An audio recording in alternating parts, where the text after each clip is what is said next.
ஒரு 96,000 பட்ஜெட்டுக்கு 96,000 பட்ஜெட்டுக்கு Yamaha RX 100 கொண்டு வந்திருக்கோம். அதுவும் பாத்தீங்கன்னா உங்களுக்கு ஒரிஜினல் பக்கா RX 100 1988 மாடல். இந்த சிங்கிள் டிஜிட்ல அதாவது 3 டிஜிட் சீரியல் வர்றது பாத்தீங்கன்னா அதை போய் காமிங்களேன். நம்பரை பாருங்க, தாஜ்னு போட்டுருக்கு பாருங்க. தாஜ்னே ஏதோ யாரோ பேர் நினைச்சிராங்க, Tajuddin நினைச்சிராங்க.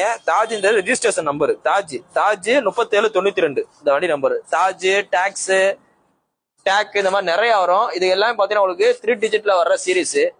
1988 model Yamaha RX 100 original Japan engine. வண்டி நல்ல தரமா இருக்கு. இந்த உங்களுக்கு 90 முடிக்க வர்ற வண்டி பாத்தீங்கன்னா கொஞ்சம் டிமாண்டா இருக்கும். 90ல இருந்து 95 வர்ற வரைக்கும் ஒரு மதிப்பா இருக்கும். 95 96ல சில RX 100 வரும். அதுக்கப்புறம் வர்றது பாத்தீங்கன்னா உங்களுக்கு RX G, RX 135, RX Jet. அடுத்து பாத்தீங்கன்னா ரொம்ப லேட்டஸ்டா வர்றது RX 135ல 5 ஸ்பீடு. அது பாத்தீங்கன்னா பிளாஸ்டிக் இன்ஜின் மாதிரி இருக்கும். ஸோ அதெல்லாம் வரும். இது பாத்தீங்கன்னா ஒரிஜினல் RX 100